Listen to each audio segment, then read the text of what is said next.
¡Qué delicia! Un café 100% guatemalteco y una audiencia 100% de Susana 360. ¿Cómo están? Es un gusto poderles saludar. No sé si es buenos días, buenas tardes, buenas noches, porque ya saben que este programa queda colgado en la plataforma de Azteca Play para que ustedes puedan compartirlo y además juntos poder hablar y entender sobre esos temas tan importantes de la coyuntura nacional. Hoy nos abrieron las puertas aquí en la zona 9 de las carnes de Rodrigo para poder recibir a nuestra invitada a través de la pantalla de TV Azteca Guate. Y es que es importante de que hablemos de las instituciones, de la democracia y de la participación ciudadana. Así que nos visita hoy, ella es nuestra amiga, Krista Walters. Ella es presidente del Movimiento Cívico Nacional. Krista, ¿cómo estás? Bienvenida, un gusto tenerte con nosotros. Qué gusto, Susana. Yo muy feliz de acompañarte.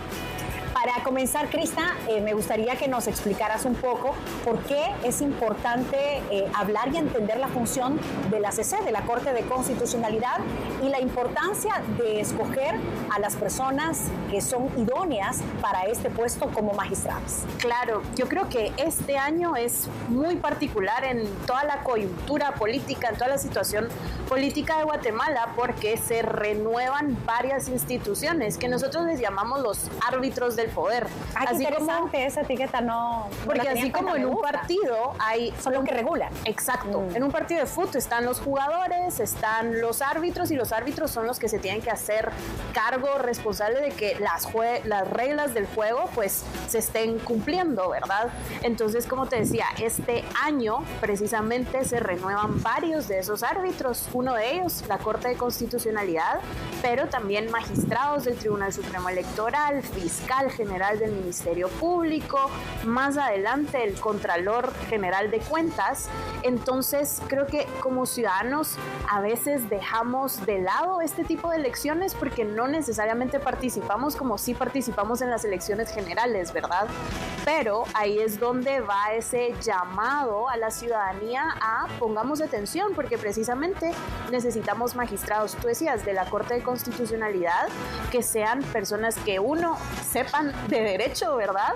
Que sepan interpretar las leyes que tenemos en el país, pero que sepan que tienen un rol trascendental en garantizar las tres cosas que tiene que garantizar cualquier Estado, que es proteger la vida, la libertad y la propiedad también de las personas. Krista, en las últimas semanas siempre estoy leyendo las redes sociales, obviamente que para mí es un gusto poder tener toda esa retroalimentación de las personas que ven el noticiero y las diferentes emisiones de hechos, pero específicamente varios ciudadanos me expresaban su inconformidad en torno a estos temas que a veces se manejan con mucho tecnicismo, y por eso pues yo agradezco a TV Azteca que nos da la oportunidad de abrir este espacio para poder entender con una experta como tú de qué se trata esto y que así sea más fácil para los ciudadanos involucrarse y entender qué es lo que está pasando, y si no están de acuerdo, levantar la mano. Y tomando como premisa este punto, quiero darle a conocer a la gente que nos está viendo en este momento que ustedes como Movimiento Cívico Nacional presentaron un análisis completo sobre los candidatos a magistrados de la CC, de la Corte de Constitucionalidad. ¿Qué fue lo que analizaron y encontraron en estos perfiles? Claro, nosotros hicimos este análisis de magistrados al Tribunal Supremo Electoral, que ese proceso fue, digamos, en toda esta simultaneidad de que todos los procesos están pasando al mismo tiempo, se están renovando a la vez. El del Tribunal Supremo Electoral pasó de primero, es decir, inició antes, a inicios de este año.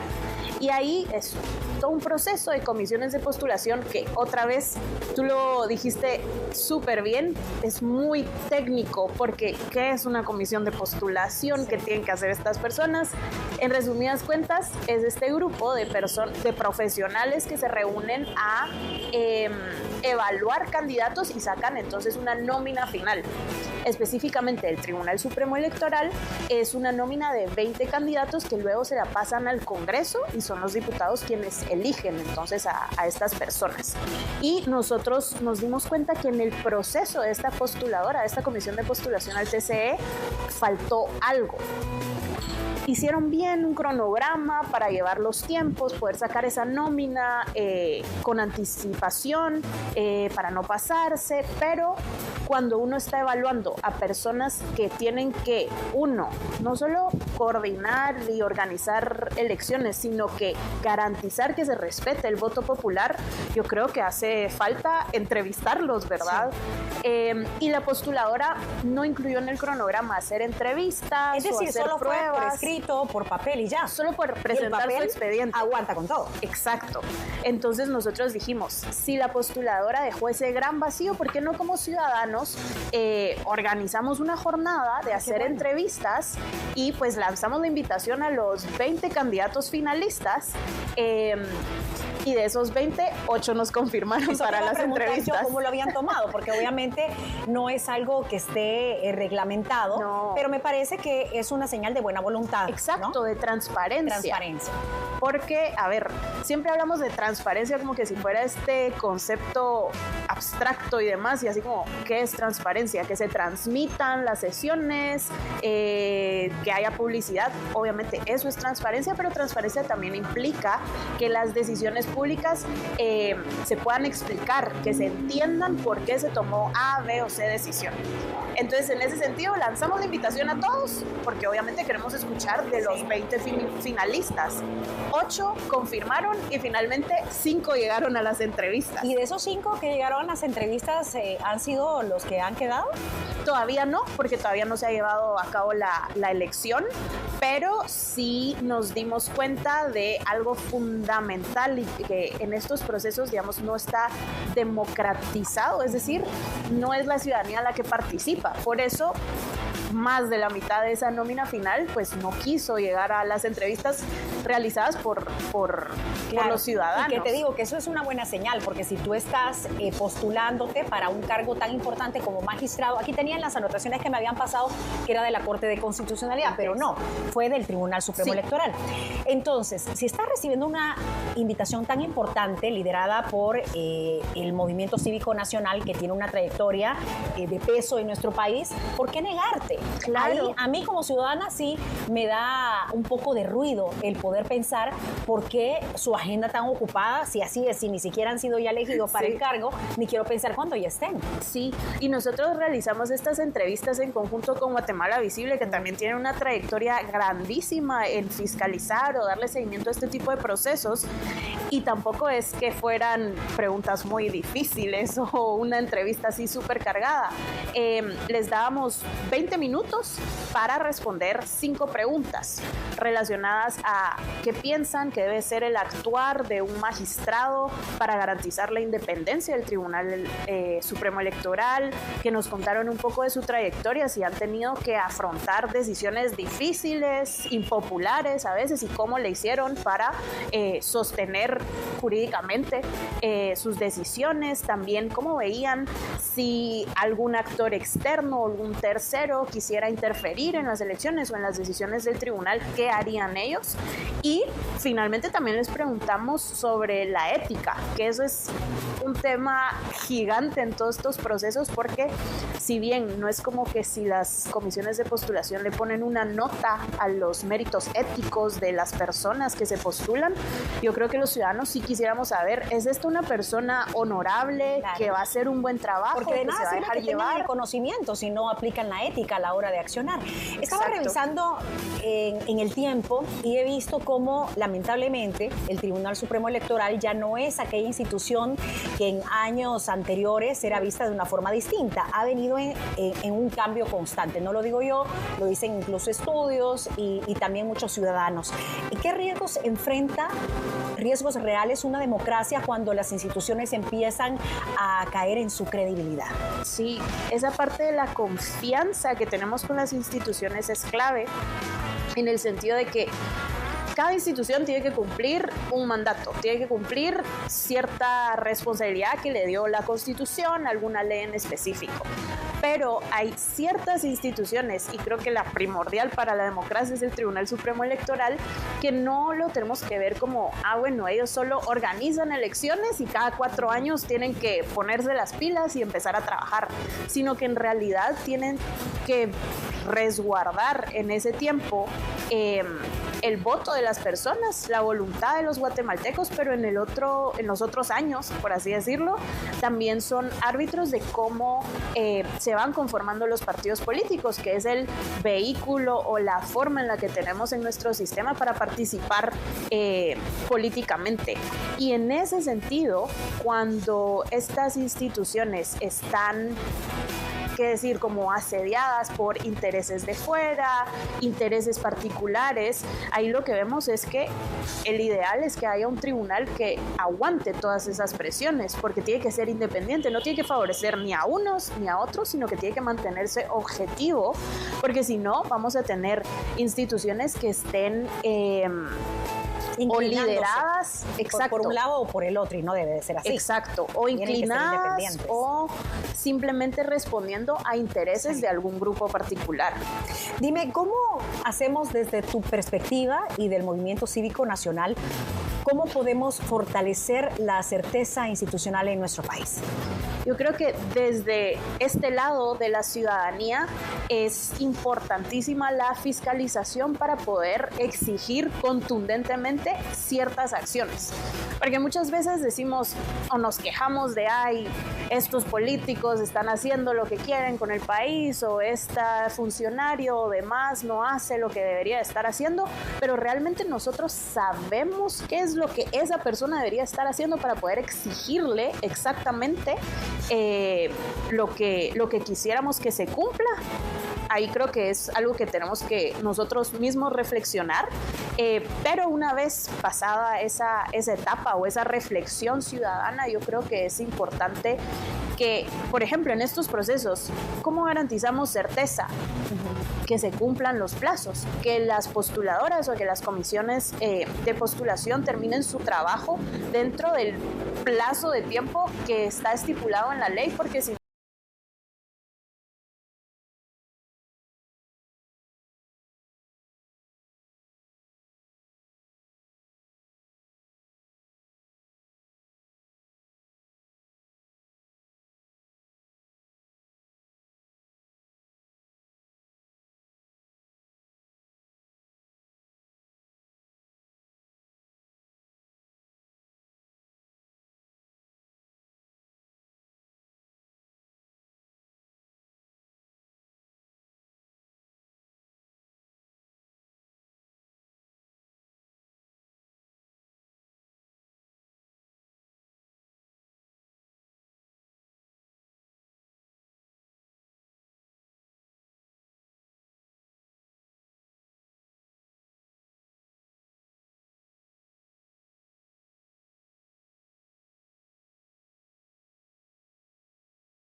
Gracias por continuar en sintonía de Susana 360, conversaciones que importan. Seguimos aquí con esta charla tan importante, pero sobre todo aterrizada, sobre temas y pilares fundamentales de la sociedad.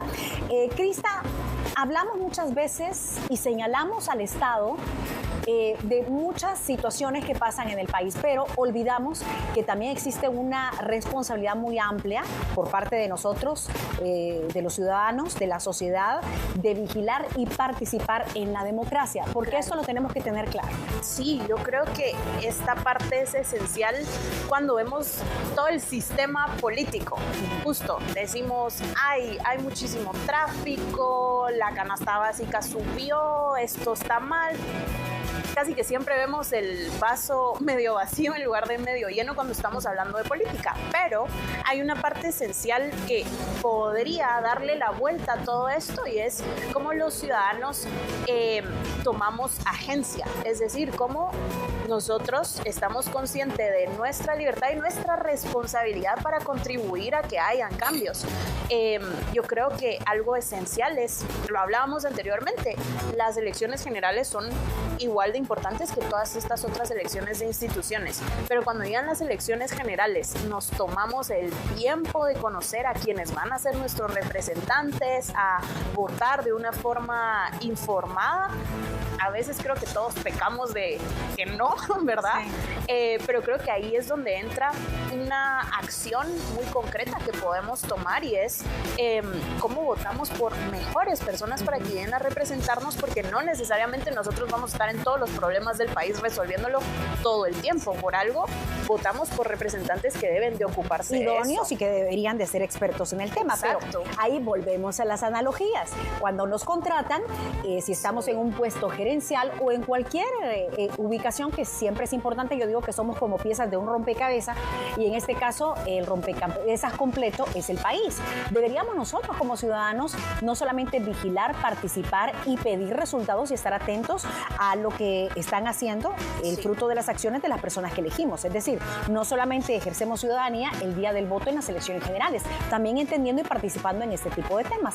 Con esto llego a la pregunta, en tu opinión, Crista, ¿qué necesita hoy por hoy Guatemala para fortalecer la democracia? ¿Mejores instituciones o ciudadanos más activos, participativos o de todo un poco? Yo creo que es una mezcla de todo, porque no vamos a tener instituciones fortalecidas o instituciones que cumplan con su deber de la noche a la mañana. Yo creo que eso es algo que sí deberíamos de tener clarísimo, que todos los países que hoy en día tienen instituciones sólidas que responden a su mandato constitucional, pues llevaron un proceso detrás.